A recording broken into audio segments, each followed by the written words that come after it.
Happy Sabbath, everyone, and welcome to a brand new season of the God Stop, where we stop and wait on God to take us wherever He wants us to go. I am Pastor Joel James. And I am Janelle King.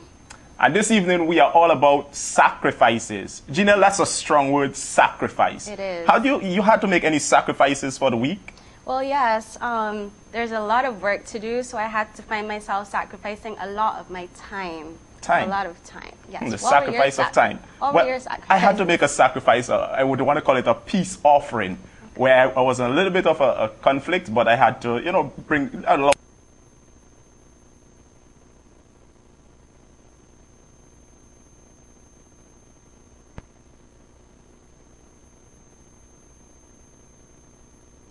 Introduction, and we said all what this season was going to entail. So for those of us who are tuning in and you missed last week, Gina, what kind of viewers expect this season from the God Stop? Well, this season is a bit different from last season. We have new segments. First, Pastor James and myself, we will be doing the Sabbath school lesson. And tonight, like we said, it's about sacrifices. After the Sabbath school lesson, we'll have TJ and her brand new segment called Everyday Christian. After TJ, we have Pastor Jason Reed, and he will be doing a segment called Just Ask. Tonight, Just Ask is about entertainment, Pastor James. Entertainment, that's good. So we have a lot of show for you, a very interesting and a very amazing show. So continue to join us on the God Stop. We'll be right back after the break. You are a generation called to be reformers. You are a reforming generation. You are here because God has marked you. You're here because you want to be a difference maker. There's something in your DNA that can't accept status quo, business as usual, things as they are. You will never fit in the box marked normal. Deep in your heart, you know you're called to change things, to rock the boat. You love God but hate religion. When you taste Him, it only makes you hungry for more. You have God cravings. You crave His presence but loathe the average church service. You refuse to let the world around you shape or define you. When you dream, it is about the impossible. When you see pain, you know you're called to heal it. When you face adversity, you don't fear because you measure it against your God. You are dangerous to evil, to Satan, because your life is not your own. To live is Christ, to die is gain. You wonder why you're so strange, so different. When others want to party, you want to pray. When they laugh, you weep. When they dance, you mourn. You will never fit in the typical societal niche because you are a reformer. You don't live for fame. You would never lower your goal to being rich and famous. You're an Abraham, a Joshua, an Esther, a David, a Wilberforce, a Lincoln. Bullets don't scare you. Mediocrity scares you. Indifference scares you. Losing your life doesn't scare you. Wasting it does. You've already died, so you are free.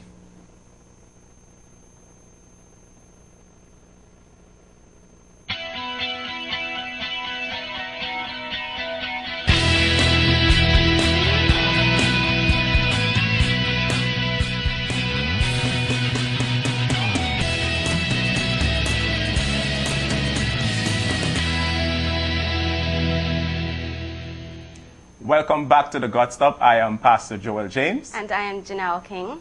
And tonight we have two strapping men, young men of valor, joining us right here on the God Stop for our Sabbath school discussion. And we just want to allow them the opportunity to introduce themselves to us and also to you who are viewing with us this evening. Gentlemen, introduce yourself, please. Tell us something interesting about yourself, something that will draw the viewers to you to at least know something about you.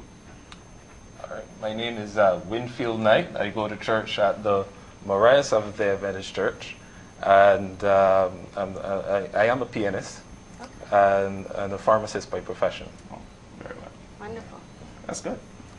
Yes, my name is Kelichi or Kelichi Man.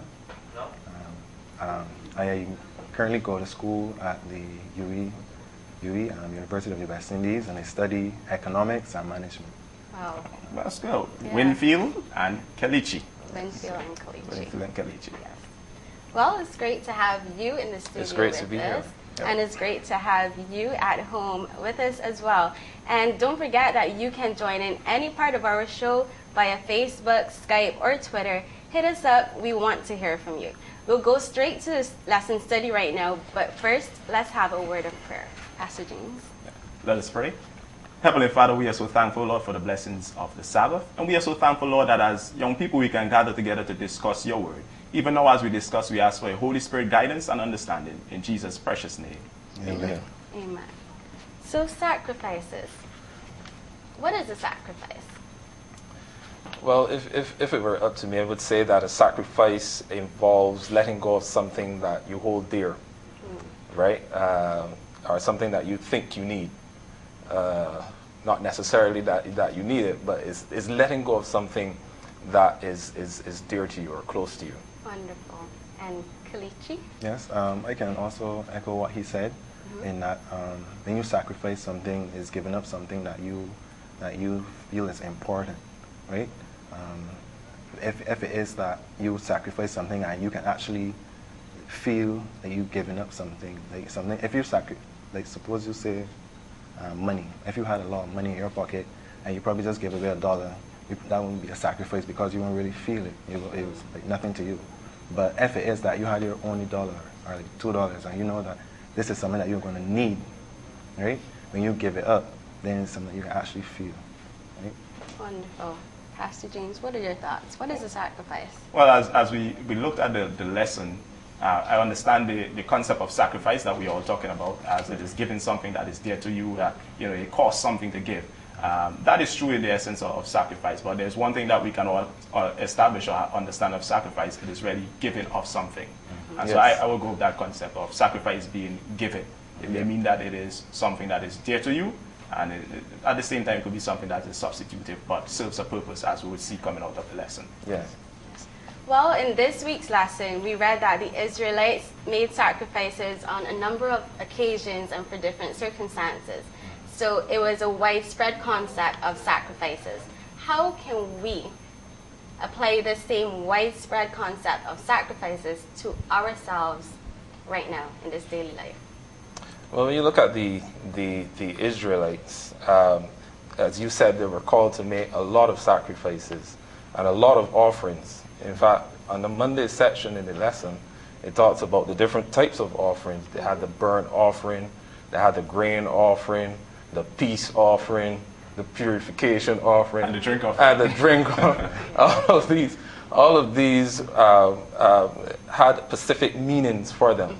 And in these specific meanings, it actually entailed the totality of their lives. Yes. And I believe that came about in the giving of the offering and the sacrifices, the totality of their lives. I think the lesson mentioned that the first three were voluntary, but the last two were obligatory. Yeah, And meaning mandatory, meaning that they had to give those. But in essence, it involves giving in totality of their lives. And so if we apply that to ourselves today, I believe that the lesson is trying to get us to understand that where those things no longer are necessary because the Lamb of God was slain, Jesus, from the foundation of the earth, we are still called to give of ourselves to, in this time in totality to the Lord. Wonderful. That's Wonderful. Well And said. Kel, do you Well, have yes, anything? as he said, in this world today, God asks us to sacrifice ourselves, our all on to Him, right? So if it is that we are to do that, we have to have the faith to step out and say, all right, Lord, I want to sacrifice my all to you, and actually give up your whole being unto Him. And it's easy to me. It's easier said than done, you know. True. Pastor James, what are your thoughts on this? Well, I love the concept that was brought forth by our guest, and the totality of your life. I couldn't say it any better, because even as we look at Romans chapter 12 and verse 1, which is our key text for this week's lesson, Paul says, I urge you therefore, brethren, by the mercies of God, to do what? Present your bodies what? As a living living sacrifices, sacrifice. what? Holy and acceptable. And he says, this is your reasonable service or a reasonable sacrifice for service and worship.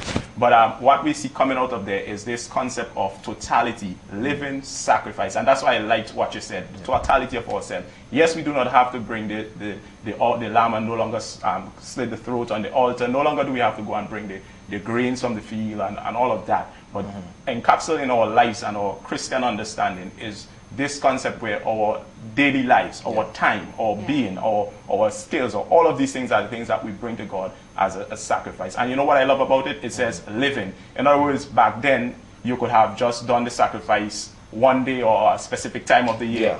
But with this concept of being living sacrifices, it is like every moment you're awake, your life is supposed to be a sacrifice to God. And Paul didn't leave us wanting or wondering what that meant. He said, holy and acceptable. So you know, when you were bringing the lamb before God, you had to make sure it was spotless. It was perfect in its being, that you know, God would have accepted it. It is the same thing that Paul now places on the Christian life, where there is this obligation for us to understand, for God to accept us, and for us to really be that sacrifice. There is an onus on us to ensure that we are holy and acceptable before God. And that is what I love about this week's lesson, the living sacrifice, where we have to be conscious of how we live our lives. Am I an offering or a sacrifice that Jesus will accept, that God will accept? Are there spots in my lives? Are there blemishes? That is what I love about it, the totality, and making sure that we focus in on being acceptable before God. Well, we know the Israelites made lots of sacrifices, like we said, but they started to lose sight of their sacrifice and what it really meant. Instead of it being a symbol of their relationship between them and God, it started to just become a tool to get rid of sin. And how can we know, how important is it for us to not see Jesus' sacrifice as simply making us free to sin, but making us free from sin? How can we live that? Well, you see, the Israelites recognized, the Israelites started to become ritualistic in their services. And I think a few quarters ago in our lesson study, we looked at formalism and fanaticism. And in those two elements, we realized that it could become part of our own system of doing things by just becoming too formalistic and ritualistic in things, and not allowing the sacrifices of themselves or what we are doing to teach us how to let go and let God in our lives. Right? So sometimes we as young people, we go to church, we have lesson study, we pray, and this becomes a ritual in our daily lives.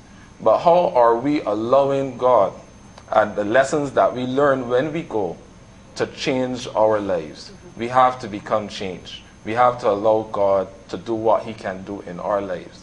Because what comes out in this lesson clearly is that you cannot do anything of yourself to save yourself. You can't do anything of yourself.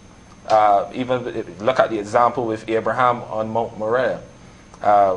Abraham, God provided a lamb for a ram for Abraham when he was about to sacrifice his son. All right, and in so doing, that's a really deep story. I don't know if you found that, but it's a really deep story. In that, I believe that it was saying to me that Abraham thought that he probably thought that a lamb was not going to be given, but God provided a ram, and Abraham still had the faith to believe that God would do what He said He would do. Yes, wonderful.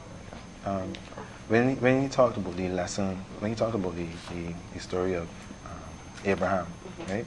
When I went through the lesson this week, it was that lesson really, that part really got to me, because to sacrifice something, to sacrifice someone, your son, onto God, because God told you to, right? It's not easy, because you have to say, no, I have to have the faith to believe, well, this is my son, and I can't bring myself to sacrifice him, to kill him, right? But God said to do it. So because God said to do it, I have to I have to believe that God will provide. I have to believe that He's doing it for a reason. Amen. Right? So that really touched me, because I don't know, like, for myself, like, to sacrifice something means that you have to have faith that, like, if it is, God will come through. Yes, God will have to come through for you. And a lot of people don't really understand that. A lot of people don't believe that God will come through for you, and that's basically what it is. Agreed. You know, the men, you could see the men studied, and you could see that they put thought into it because they're original in the comment. But for all of us who are looking out there, you know, we really want to zero in on this point, that Christ died so that we could be free from sin and not free to sin. And that is very, very important, because sometimes we can develop the attitude where we think it's okay that I could plan sin, and then, okay, I could go and ask God for forgiveness and I'll get the forgiveness. So it's okay for me to do whatever I want, and I know it's okay because I could just run to God and ask Him for forgiveness of sin.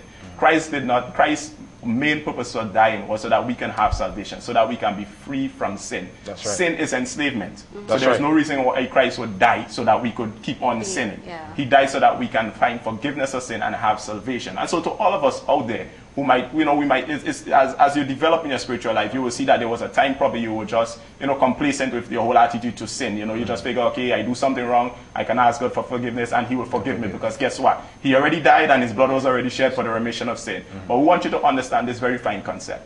God died so that we can live victoriously over sin. Sin is not of God, it is of the devil. And so as long as we are sinning and we are living a life of sin, we are pleasing the devil. We want to please God. And so we want to grab that power that comes through His blood, where we can live victoriously over sin. And one of the first ways, the first step we could take in doing that is to understanding Christ has died so that we can be victorious over sin, and not that we have a right to sin. So, it has been a healthy discussion so far. I really enjoyed it. I don't know, you guys, as we are wrapping up, because, we only have 15 minutes for this section. And to all our viewers, just 15 minutes. We know you probably hit us up on Facebook and Twitter. But we just want to ask our gentlemen in here this evening to give us any last words, any last thoughts, so that we could be blessed even further. Gentlemen, Winfield, start with you. Well, I just want to say that Christ has made every provision to save us. And if you really look at it, we don't have to do anything to be saved. It's already there. All we need to do is accept Christ. Yeah. And what He's asking us for in return is for us to live lives, holy lives, completed to Him. Holy lives so that we can be acceptable in His service. And so I would urge all of the young people, whoever is out there, I would like to urge you to present your body as a living sacrifice in totality to God. Wonderful. Wonderful. Kel? Yeah, to me, I believe that this lesson and last week's lesson go hand in hand, in a sense. We're talking about the sanctuary, and talking about how the sanctuary, you should treat your body as a temple, right? And to make it pure. So maybe take that, and then you take this week's lesson, talking about sacrifice, right? You sacrificing your all unto to God, right? Then it says that, I have to be pure. I have to live my life in a certain way that I can sacrifice it all, and sacrifice it to God, and say, well, God, I am going to live my life how you want me to live. And I'm going to keep my relationship with you tight, so that I know that if I'm doing this is what you want me to do, and not what I want to do, right? And always keep in your mind that God died for you. He died for you, and He sacrificed His Son for you, right? And all He's asking you is just a little thing to give your all to Him. That's good. Fantastic. A lot of food for thought, and we're so happy this evening that Winfield and Kalichi could have joined us. But we just want to say we are young, but we are in love with Jesus. Amen. And I want to thank Winfield and Kalichi for joining us this evening. We are so thankful that you could have dropped by, you could have shared your views, and you could have discussed the lesson with us. And we want to thank you all viewers for tuning in and for sharing your thoughts with us, even on Skype and WhatsApp and Facebook, whatever else medium that you use. We are thankful for that. Continue to view us and continue to share your thoughts with us. I also want to encourage you to study your lesson. Next week, we're talking about from the sanctuary. Don't forget that you can answer our daily Facebook question and hit us up any day of the week when we answer that question. We'll go to TJ now with her segment, Everyday Christian. TJ? Hi, Janelle. Hi, Pastor James. Thank you guys so much. Interesting discussion about sacrifice. I think sacrifice is a really big part of who we are as Christians, and it's something that we should learn to inhabit and make it become a part of us. Good night, you guys. Welcome to the God Stop again. I'm doing Everyday Christian this evening, and we are going to have Dwayne Scott of Cosmos Creations, a young entrepreneur who loves God, who loves using his art, his work as an artist to spread the gospel, to spread the word of God. He's going to be really awesome. He's going to be very interesting. So stay tuned. Stay with us. You're going to see Everyday Christian. We will be right back. Question: when has God failed us? Answer: that's a stupid question. Poem done. No. Let's unpack this a little. He's perfect, always has been, always will be. Made earth and man perfect, and we failed him. But wait, define fail. Who you talking about when you say God? The transcendent Elohim? That's why I don't get what your question means. He's perfect, always has been. This is similar to asking Alaskans how you deal with all that heat. Wait, why you laughing? Though honestly, I've thought so. I've labeled those times wasted patience, a letdown, like Santa skipping over your town, a not-so-sweet sound clash, and the beat pound as we speak loud as 1,000,001 trumpets of pride, and my stomach was rumbling louder than music, like here's my God, when you gonna use it? The truth is the failure was not God's, I just lusted for his job. When has God failed us? As if I'm equipped to attempt to answer. And predicting the end is like putting a band-aid on cancer. When has God failed us? As if you know what you need. Like if that boy or girl leaves you, you would cease to breathe. Remember that? Remember that? He was your sun, your moon, your stars. You would text her just to say God bless you. So warm and fuzzy. Funny. How wrong you were on that one. Good thing God didn't listen to you. Losing is winning on this side of the redemption. When has God failed us? The answer is never, never can, ever will. Be still. Perfection is never less than that. You can rest in that. Let Reach rap. When has God failed us? I guess the question really is, you are a generation called to be reformers. You are a reforming generation. You are here because God has marked you. You're here because you want to be a difference maker. There's something in your DNA that can't accept status quo, business as usual, things as they are. You will never fit in the box marked normal. Deep in your heart, you know you're called to change things, to rock the boat. You love God but hate religion. When you taste him, it only makes you hungry for more. You have God cravings. You crave his presence but loathe the average church service. You refuse to let the world around you shape or define you. When you dream, it is about the impossible. When you see pain, you know you're called to heal it. When you face adversity, you don't fear because you measure it against your God. You are dangerous to evil, to Satan, because your life is not your own. To live is Christ, to die is gain. You wonder why you're so strange, so different. When others want to party, you want to pray. When they laugh, you weep. When they dance, you mourn. You will never fit in the typical societal niche because you are a reformer. You don't live for fame. You would never lower your goal to being rich and famous. You're an Abraham, a Joshua, an Esther, a David, a Wilberforce, a Lincoln. Bullets don't scare you. Mediocrity scares you. Indifference scares you. Losing your life doesn't scare you. Wasting it does. You've already died, so you are free.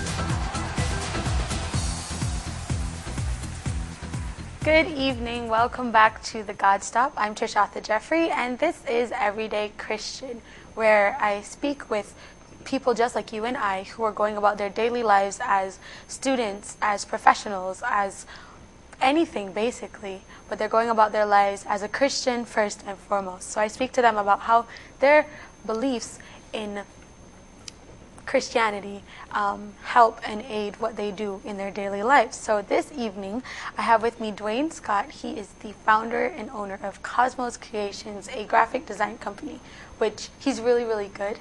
He went to BCC, I think. Yes, he did at BCC, and so he has his degree in that. So he's really good. Hi, Dwayne. Hi. How are you? I'm fine, thanks. Thank you for joining us. Yes, no problem. Good to be here. Yes, it is amazing to have you here. So tell everybody about yourself. Well, as you all guys know, my name is Dwayne. I'm a graphic designer. I also love the Lord. I'm also a mime and a drummer. Yes, that's true. Dwayne is a part of Mission Praise. That's a mime group here. Yes. They're really good as well. So you have your hand in like a lot of things. Yes, so he's multi-talented. That's basically what we're getting at. Okay, so Cosmos Creations. Tell us what it is and what inspired you to start it. Well, Cosmos Creations is a business I created in summer of 2010. I created it being a student at the Barbados Community College, doing my degree in graphic design. I started it because eventually I would like to own my own business and have it big across the Caribbean, hopefully internationally as well. So, all right, being an entrepreneur is difficult. I mean, it's not easy to leave the societal, norm, that is, go to a job, work for somebody else 9 to 5. But it's even more so difficult as a young person. And I think being a Christian kind of adds another level of difficulty, right? So how do you mesh your Christianity with being a business owner? Well, basically just go by the principles that, by God's word, basically just trying to be patient. I guess the fruits of the Spirit really. Just try to exhibit those because honestly, day after day doing work for clients, sometimes you have a difficult client, so you just have to try to please them but still follow God's rules.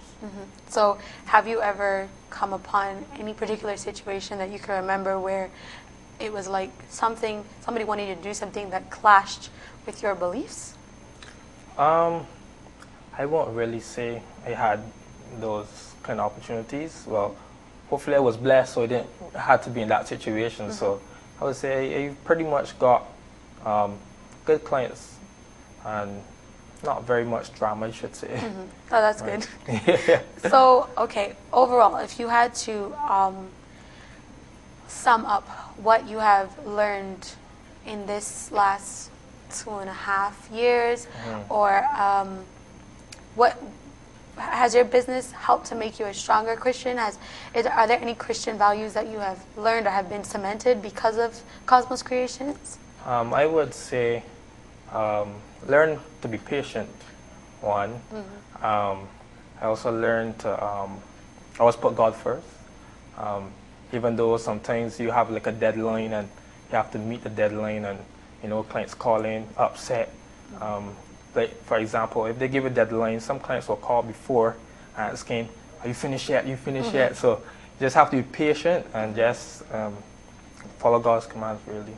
So basically, just keep God first. Yeah, put God first. That's the main thing. So have you ever done something for God? I know it's a business, so you're going to try to be, getting some financial, rewards. Yes. But do you make it a habit, or have you ever done something that was for a Christian institution or the church or what have you?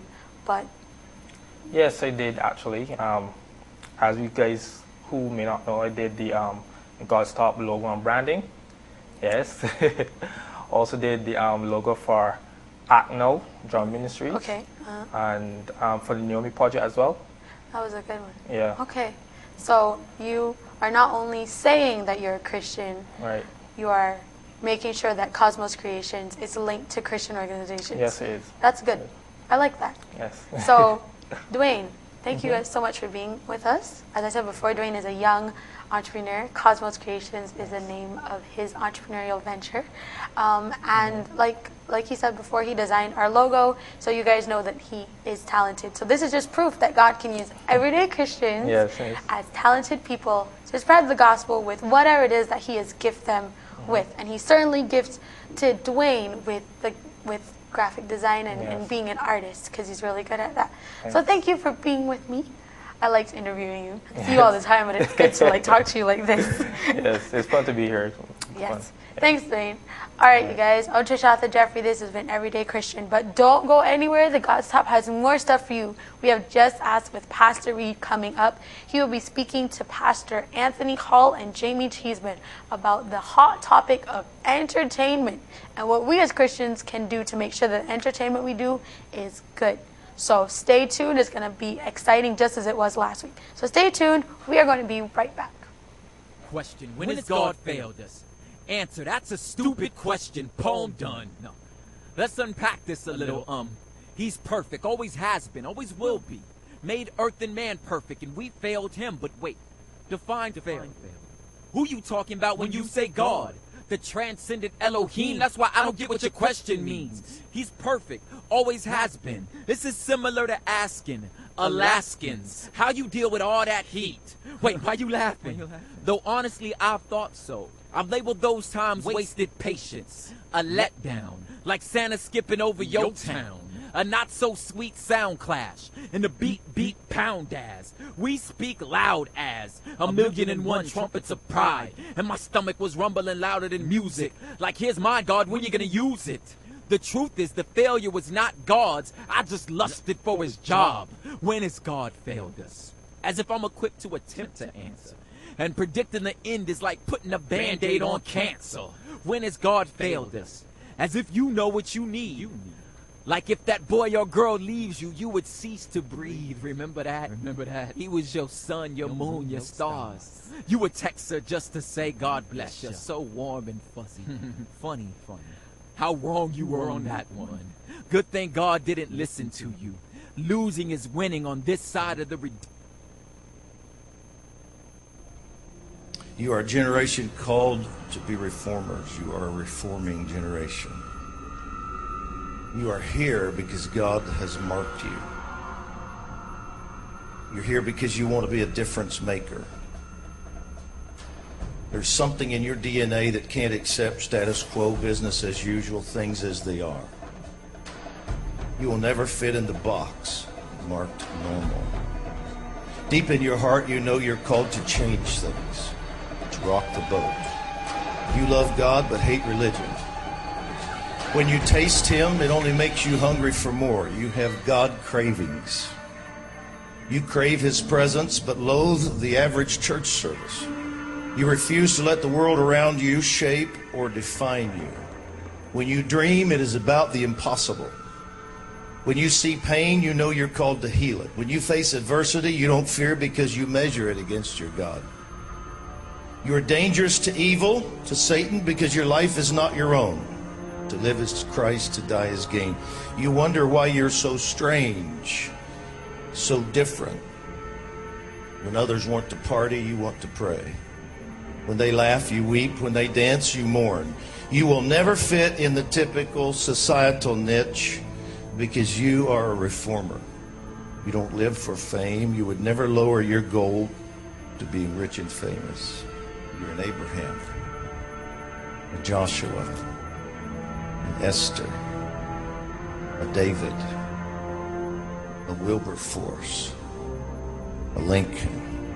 Bullets don't scare you. Mediocrity scares you. Indifference scares you. Losing your life doesn't scare you. Wasting it does. You've already died, so you are free.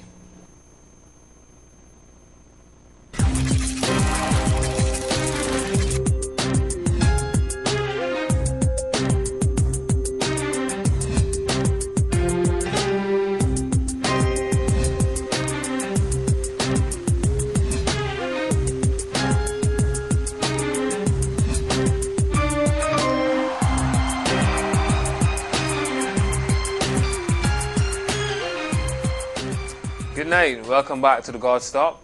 This is time for Just Ask, where real questions get real answers. And tonight we'll be dealing with the wonderful topic of entertainment.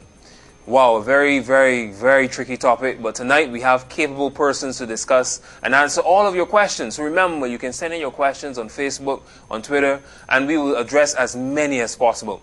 But tonight I want to introduce to you the guests that we have for tonight. We have Pastor Anthony Hall and also Sister Jamie Cheeseman.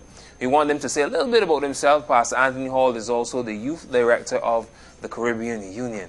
Pastor Hall? Well, again, like Pastor Reed, it's a pleasure to be here to discuss with you and with Ms. Cheeseman. All that has to be said about entertainment. I think many people already know who I am and what I do, and I'm just glad to be a part of this great opportunity. Wonderful. I'm Jamie Cheeseman, and I'm a member of the Government Hill Adventist Church. I'm 30 years old. And so I'm pretty much a youth. Wow, and, wonderful. You know, yeah. A young lady that is willing to give out her age, Pastor Hall. That's good stuff. It's good stuff. Never seen it before. 1 in a million. Tonight we are discussing entertainment. And I want Jamie to read that wonderful text as our base text, if you can get it. Philippians 4:8, this is. Philippians 4:8. And we want to just let this be our base text as we go into this discussion tonight. What it says there, Jamie? Finally, brethren, whatsoever things are true, whatsoever things are honest, whatsoever things are just, whatsoever things are pure, whatsoever things are lovely, whatsoever things are of good report, if there be any virtue and if there be any praise, think on these things. Wonderful text. This is a wonderful text. But immediately I hear a young person saying to me, well, if you really follow this slavishly, Pastor Hall, there is no joy in life for the Christian. Well, Pastor Ray, that's because the average young person works from a number of assumptions. And one is, whatever is described in that text as being lovely and of good report and so on, must of necessity be Christian, and therefore is boring in the context of being entertained. Now, I think that is incorrect. There's a lot of joy in being a Christian, a lot of joy in entertaining oneself as a Christian.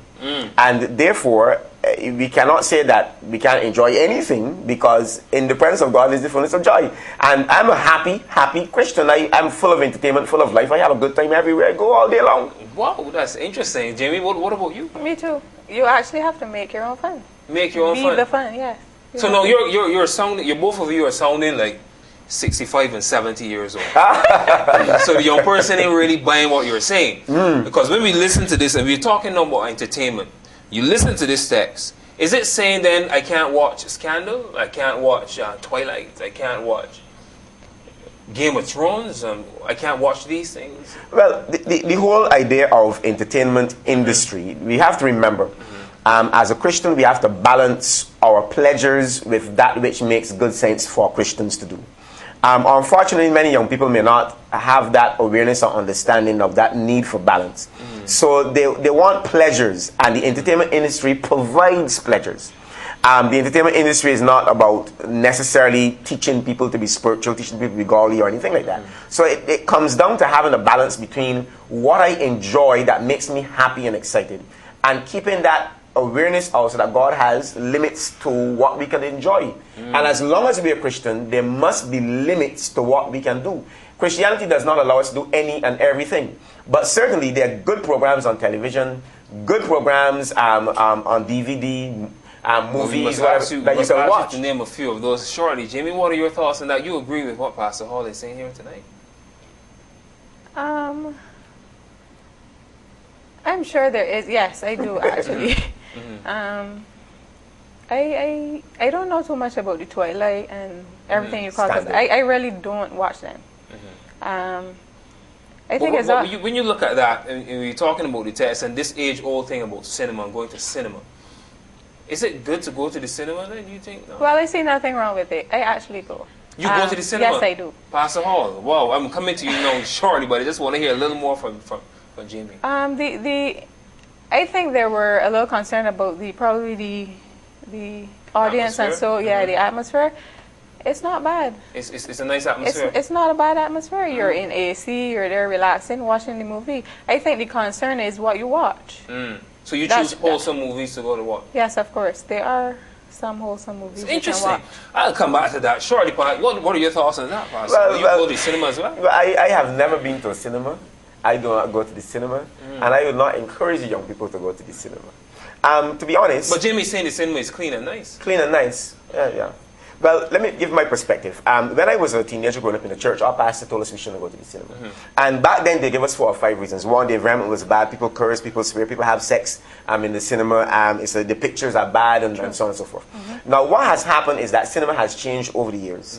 And all of those factors, which my pastor outlined to me as reasons not to go, no longer exist. So what, you don't go then? Well, beyond that, I think there's a lot to be said for discrimination in how we entertain ourselves beyond the place to which we go. Because my own view is that there's some other places we go that may be very well worse than going to a cinema. The ordinary occasion of attending a cricket match in Barbados now. Oh, my 2020 match. Might be a very bad place to be because these young women, they're not dressed well, they're walking up, they're behaving bad. You said walking up? Yes, I said walking up. That's what they do. You know, they gyrate, they move their hips, they dance in between the overs. You know, you see it on TV sometimes, that kind of thing. They're smoking and drinking. Sometimes people are drunk in the stands, and the environment itself might not be a very wholesome one. And as I understand from Jamie, she's wanted to suggest that cinema environment might be a little even cleaner than the cricket environment. But the principle I want to extract from all of this is this. Whatsoever is lovely, pure, and of good report has to be the measuring rod against which we choose our entertainment factors. So that it does not matter what place we go to as much as what we are doing in that place and what is going on in that place. In our very homes, we can see on our television that which is not lovely, that which is not wholesome. Just so we come back on to the internet, wherever we go. We'll come back to that short. We need to take a quick break, but we'll come back and get further into our discussion. Please stay with us. We'll be right back. You are a generation called to be reformers. You are a reforming generation. You are here because God has marked you. You're here because you want to be a difference maker. There's something in your DNA that can't accept status quo, business as usual, things as they are. You will never fit in the box marked normal. Deep in your heart, you know you're called to change things, to rock the boat. You love God but hate religion. When you taste Him, it only makes you hungry for more. You have God cravings. You crave His presence but loathe the average church service. You refuse to let the world around you shape or define you. When you dream, it is about the impossible. When you see pain, you know you're called to heal it. When you face adversity, you don't fear because you measure it against your God. You are dangerous to evil, to Satan, because your life is not your own. To live is Christ, to die is gain. You wonder why you're so strange, so different. When others want to party, you want to pray. When they laugh, you weep. When they dance, you mourn. You will never fit in the typical societal niche because you are a reformer. You don't live for fame. You would never lower your goal to being rich and famous. You're an Abraham, a Joshua, an Esther, a David, a Wilberforce, a Lincoln. Bullets don't scare you. Mediocrity scares you. Indifference scares you. Losing your life doesn't scare you. Wasting it does. You've already died, so you are free.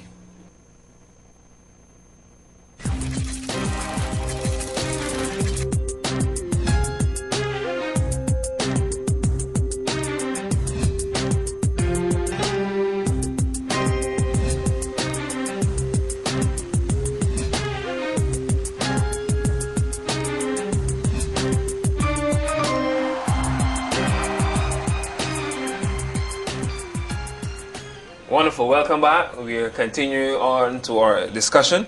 And we just want to close off the whole cinema aspect at this moment. But there's a question that comes in that ties in with the cinema in terms of if you can't go to the cinema, then why can you watch the same thing at home? Now, before we took the break, Pastor, I alluded to that fact that much of what or everything that can be shown in the cinema is seen right on your own screen at home, if you can wait for it, whether it be internet or else or the DVDs or the television stations. The bottom line is this. Christians must know that the themes of the movies and the pictures they watch must be in keeping with their belief and practice as Christians. That is, as God would want us. So films that feature adultery and homosexuality and fornication and gross violence and blood and so on should not be things that Christians enjoy, because they're not lovely, they're not wholesome, they're not pure. So whether you watch it away from home or at home, you should focus on what is proper Content. to look at. The content must be in context and must match Christian belief. Wonderful. What are your thoughts, Jamie? You agree with that? I understand where the pastor is coming from. You seem that you disagree. On which point? In terms of going to the cinema, if I can watch it at home, why can't I go to the cinema and watch it? If the content is in keeping with the Christian beliefs. Well, my comment on that would be this, Pastor. Ultimately, going to cinema is something that historically has been held as a worldly pleasure that church people generally do not engage in. Now, I admit and confirm that it has been changing socially, and people are becoming more accepting of it. But there's still a large caucus of people who know and understand and believe that Adventists in particular and Christians in general should not go to this place. And therefore, your presence there affects your capacity to witness to these persons and your ability to speak to them about changing their own lives. Understood. If you are too much with them, you cannot address them about Understood. change. Jamie seems to agree with you. I think you've won a convert tonight. No. So we say no to the cinema situation, but we go on and young persons are asking, then what about the idea of playing video games? You have video games like football video games, and you have a video game named Grand Theft Auto. Or Grand Theft Auto. No, I don't know much of the content of these video games, but the same principle apply. If the video game has a theme that runs counter to the commandments, counter to the teaching of the Bible for Christians, then it's a bad video game. Apart from that, my beef with video games is that they are time consuming. It's true. They are addictive. People stay up until 1 o'clock in the morning, 2 o'clock in the morning playing these things. They don't eat food. They don't do their homework. And when you spend all of this time consumed and you're changed in your thinking and everything because of these video games, I think you're going down a wrong path. You agree with that, and Jamie? for that reason, you need to stay away from it. You agree with that, Jamie? True, yeah. So when you waste of time. Go ahead. It's a waste of time. Yeah, pretty much. Waste of time. But they're asking then, what are your definition of good and wholesome fun? What can you do to have fun? If I can't play video games, I can't watch television, what can I possibly do as a Christian young person to have fun? Now, before I get to a list, you probably want me to give you a list. And the truth is, I may attempt that, but I really don't have a list. I have a principle. First of all, I want to make the point that I think many modern people, postmodern people, have come to the place where they can no longer enjoy simple, ordinary things in life. And young people in particular have been raised on television and on gadgets. Now, I use technology as well. I am a lover of technology. But it must not control me. It must not rule my life. And I must be able to talk with people and enjoy that.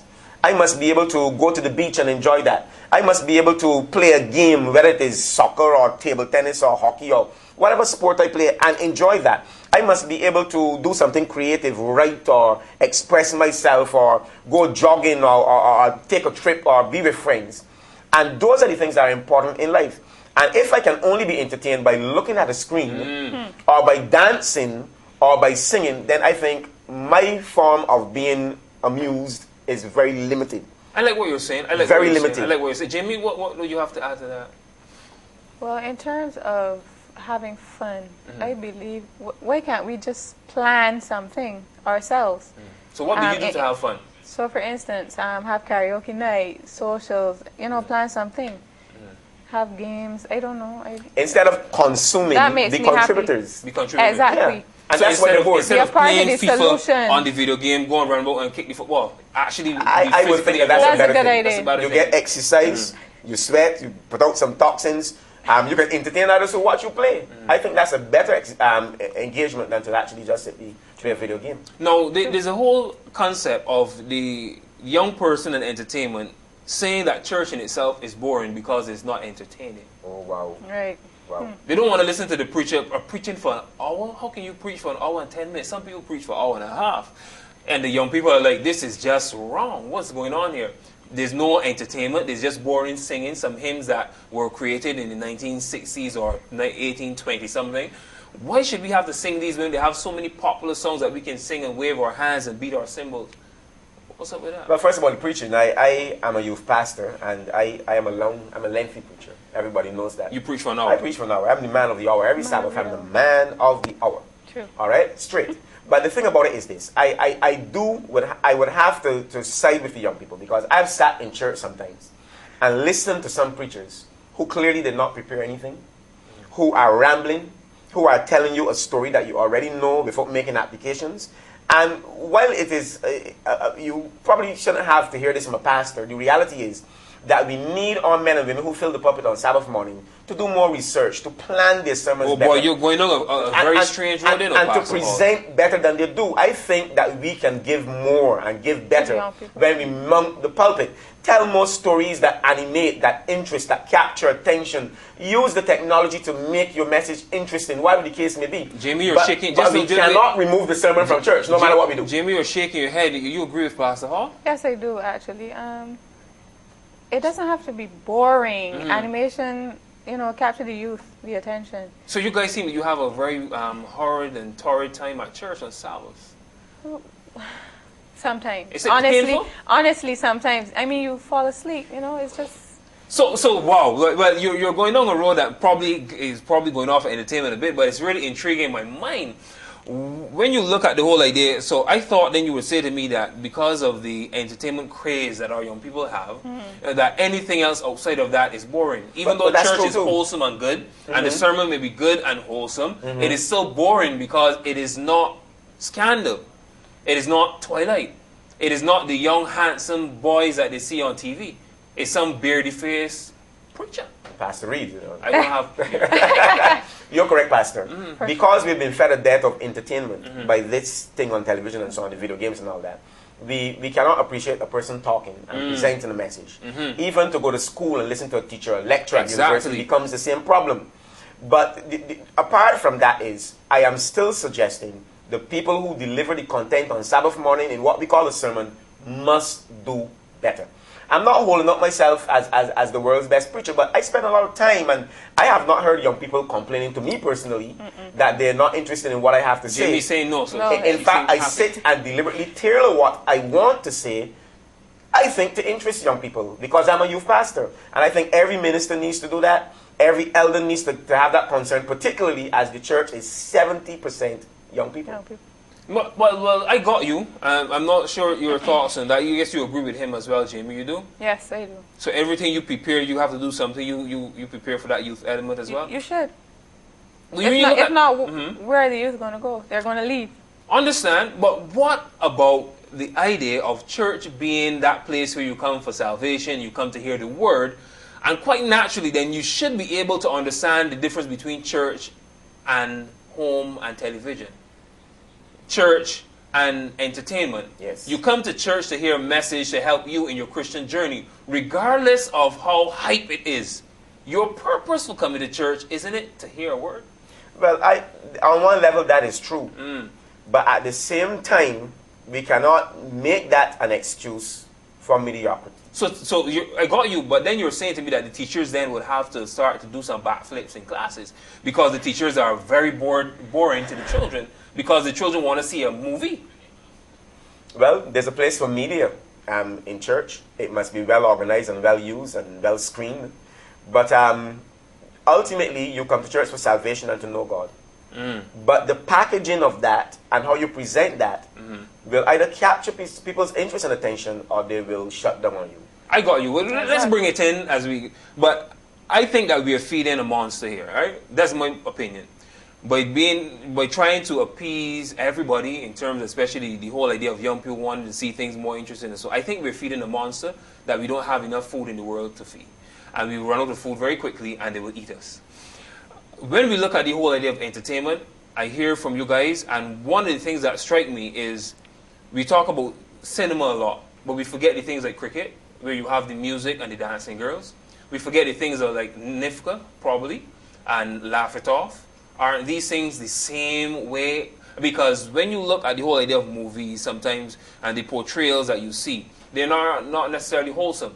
And the same cricket atmosphere is probably the worst atmosphere you have out of all the entertainment. And maybe apart from soccer, they're very close. Mm. But whatever is of praise and virtue, we started with that. So the Christian young person has to be discriminatory. They have to select. All of that which we call secular is not bad. And all of church is not good. I'm sorry to have to say, but that's the reality.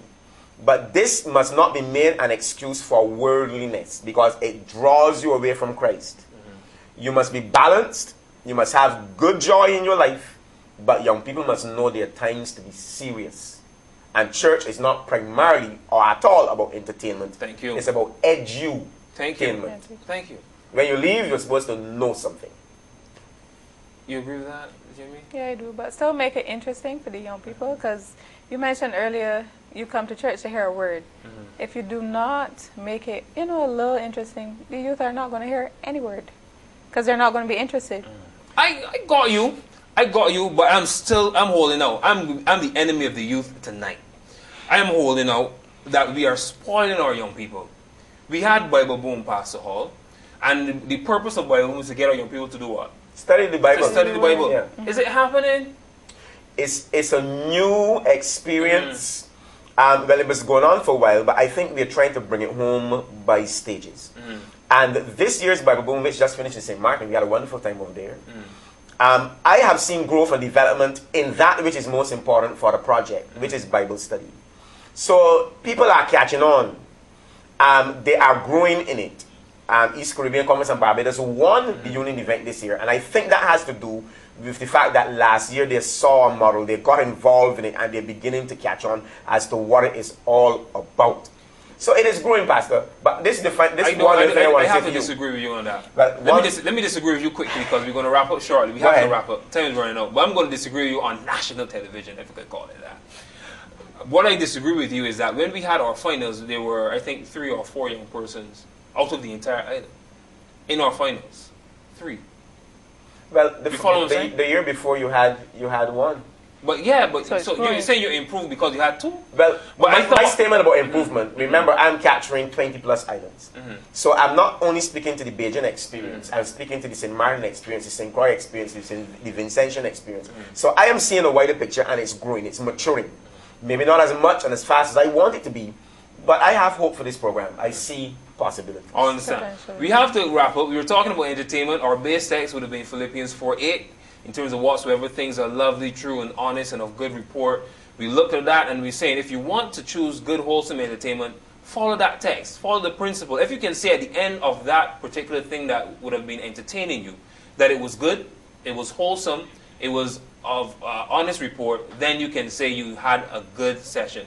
And entertainment or recreation is not a pause from development. You are still developing as a human being. We're going to deal with dating next week. We are so happy that you could have joined us for this session of Just Ask, where we had Pastor Hall and Jamie discussing with us entertainment. So we hope that we can get them back another time, probably discussing another topic, or even entertainment part 2, or even music. But next week, we'll be dealing with that part 2 of the hot topic of dating. Thank you very much for joining us. Have a wonderful night. We will be right back after this short break. Question, when has God failed us? Answer, that's a stupid question. Poem done. No. Let's unpack this a little. He's perfect, always has been, always will be. Made earth and man perfect, and we failed him. But wait, define failure. Who you talking about when you say God? The transcendent Elohim. That's why I don't get what your question means. He's perfect, always has been. This is similar to asking Alaskans how you deal with all that heat. Wait, why you laughing? Though honestly, I've thought so. I've labeled those times wasted patience, a letdown, like Santa skipping over your town. A not-so-sweet sound clash, and the beat pound as we speak loud as 1,000,001 trumpets of pride, and my stomach was rumbling louder than music, like here's my God, when you gonna use it? The truth is the failure was not God's, I just lusted for his job. When has God failed us? As if I'm equipped to attempt to answer. And predicting the end is like putting a band-aid on cancer. When has God failed us? As if you know what you need. Like if that boy or girl leaves you, you would cease to breathe. Remember that? Remember that? He was your sun, your moon, your stars. You would text her just to say, God bless you. So warm and fuzzy. Funny. How wrong you were on that one. Good thing God didn't listen to you. Losing is winning on this side of the redemption. When has God failed us?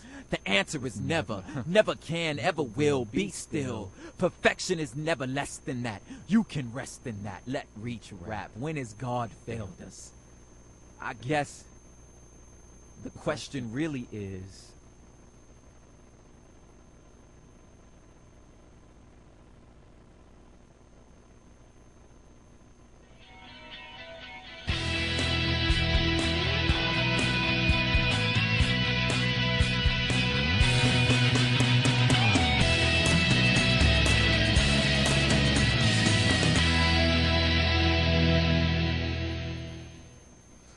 welcome back. Thank you for joining us for this night of the God Stop, where we had lots of fun and a lot of information. Is that so, TJ? Yeah, we did have a lot of fun. Your segment was hot as usual.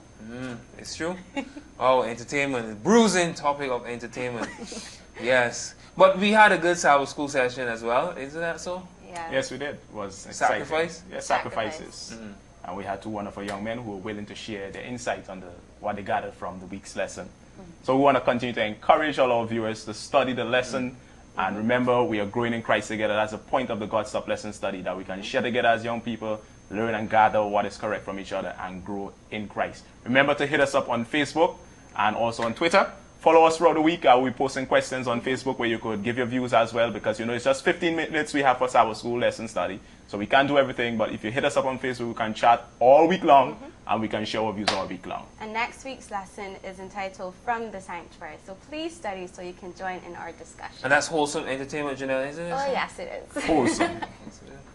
Yes, so thank you guys for joining us. But you didn't tell them what your segment and you gonna Sorry.